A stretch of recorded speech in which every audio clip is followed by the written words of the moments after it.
Next, let's talk about the mole ratio. All stoichiometry calculations depend on the molar relationships shown in a balanced chemical equation. Kaya bago mag-compute, make sure na balance muna ang reaction. Kasi dito natin kinukuha ang correct mole ratio ng reactants at products. After balancing, doon na natin pwedeng gamitin ang mole ratio to solve for unknown amounts in the reaction. So consider the combustion reaction below. If you can still recall, combustion is a kind of reaction when an organic compound is being reacted to oxygen and will result to carbon dioxide and water. So in this case, we have C3H8. This is propane reacting with 5 moles of oxygen, yielding 3 moles of carbon dioxide and 4 moles of water. So what relationships can we derive from it? So how do we derive mole ratios from a balanced chemical reaction? That's easy.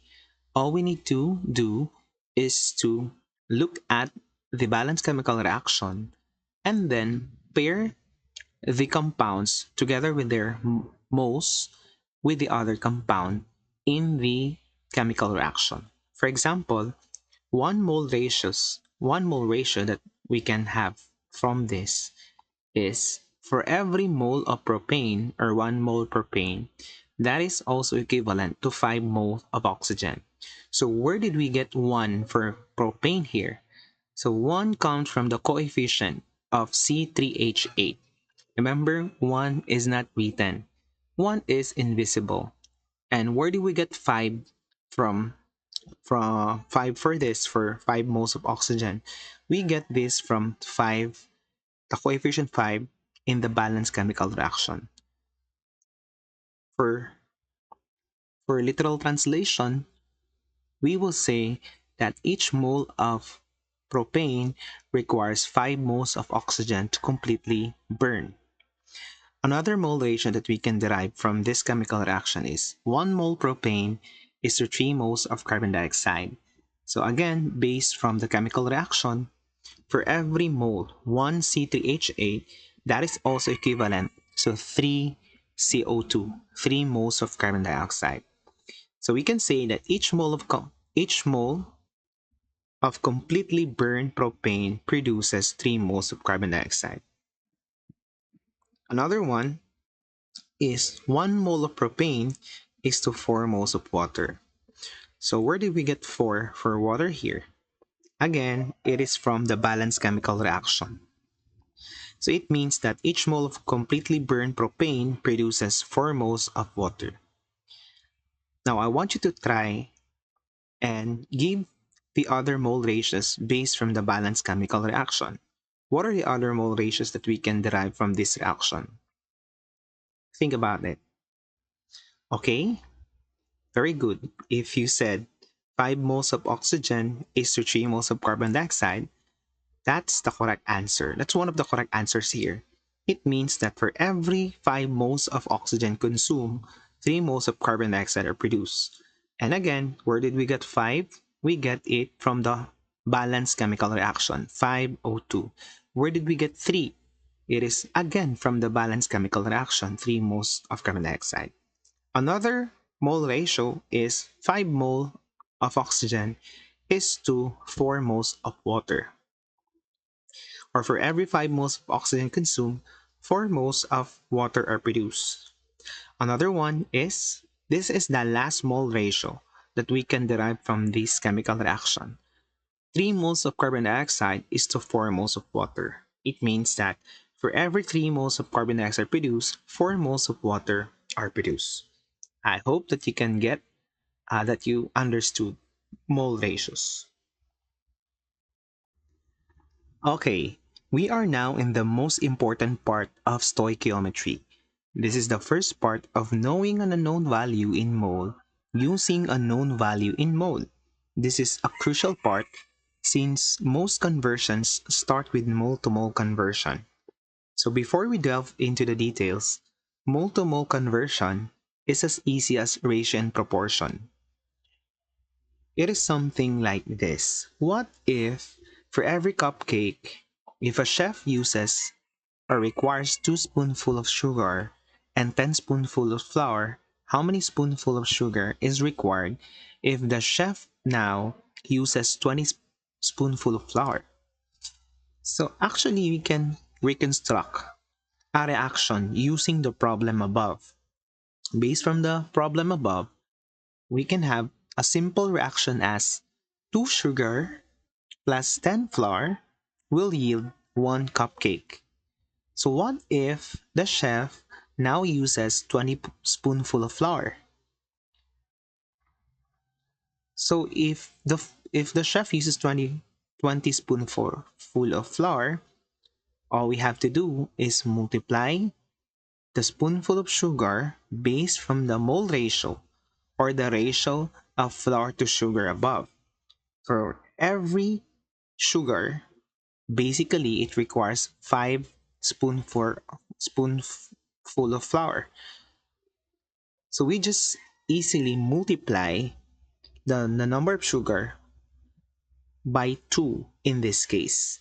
So 2 sugar is just equal to 10 flour. This also means that 4 sugar is equal to 20 spoonful of flour. Then for the cupcake made, if 2 sugar and 10 flour will result to 1 cupcake, then 4 sugar and 20 spoonful of flour will result to 2 cupcakes. So if the number of moles of one substance is given in the problem, you can determine the number of moles of any other substances in the reaction by using a mole conversion factor. And this is based on the coefficients in the balance equation. Just remember what we've done in the mole ratio problem. Consider the reaction below. 2 moles of hydrogen will react with 1 mole of oxygen, then results to 2 moles of water. How many moles of hydrogen are needed to react with 5 moles of oxygen? So what if the moles of oxygen is increased? The number of moles of oxygen is increased to 5 moles. So what would happen to the number of hydrogen required to form water? So the solution, we just need to make a conversion factor based on the balance reaction. A conversion factor is, if you can still recall, we discussed this already in your prelims. It's a fraction where both the number or both the numerator and the denominator are expressed in different units or terms but equal in value. So we just need to write a fraction with a numerator and denominator. They are expressed in different units, but essentially they are equal in value. So again, this is just like in your prelims, when we convert one unit to another, we just simply multiply the given unit in the problem to a conversion factor. Since in the problem 5 moles of oxygen is stated, we just simply multiply 5 moles to a conversion factor. Conversion factor again is a fraction. So there are two fractions that we can make based from the balanced chemical reaction. One fraction is 2 moles of hydrogen is equal to 1 mole of oxygen. So how did we determine the numerator and denominator in this conversion factor? Easily, we just look at the balanced chemical reaction. Based from the balanced chemical reaction, 2 moles of hydrogen are required to react with 1 mole of oxygen. And that's why we have a conversion factor based on this balanced chemical reaction. Or we can flip the fraction in such a way that the numerator is now the denominator. This is based on the requirements from the problem. And we will decide as between the two which of these two fractions is proper, and that would result to the number of hydrogen or moles of hydrogen for this equation. Remember your algebra that when a number in the numerator is multiplied to a number in denominator, their units are cancelled. So since in the given problem, the given information is oxygen, we need to choose a conversion factor in which oxygen is written at the denominator. So we choose the first fraction. So we can rewrite this solution as 5 moles of oxygen multiplied to the conversion factor in which the oxygen is written below in such a way or so that the number of oxygen or the unit for oxygen is cancelled. So we multiply 5 times 2 divided by 1, so we get 10 moles of hydrogen. Let's try another problem. If 3 moles of water are produced, how many moles of oxygen must be consumed? How many moles of hydrogen gas must be used? Given your answer in the previous problem, let's try to answer these problems one by one. The first question is asking about the number of moles of oxygen that is consumed when we use 3 moles of water for the product. So the solution is, again, write the given information, 3 moles of water, then multiply it to a conversion factor based on the balanced chemical reaction. So the conversion factor that we can use in order for us to cancel the unit for water is for every mole of oxygen, it will produce 2 moles of water. This is based from the chemical reaction. So 1 mole of oxygen over 2 moles of water. We decided to use this conversion factor because we want to know the number of oxygen that must be consumed. And that's why instead of writing hydrogen for the numerator, we choose oxygen for the numerator.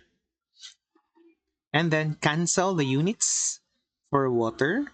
So that is 3 times 1 divided by 2. All the units for water are cancelled.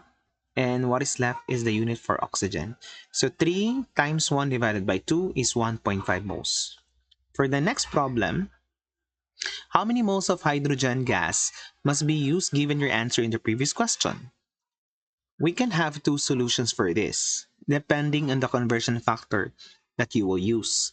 So if I use a conversion factor where we can write hydrogen and water for the numerator and denominator, so this would be the solution for that problem. 3 moles of water multiplied to 2 moles of hydrogen over 2 moles of water. Don't forget that we write water in the denominator in order for us, in order for the cancellation of units to occur, diba? Or we can cancel the units for water at in the denominator.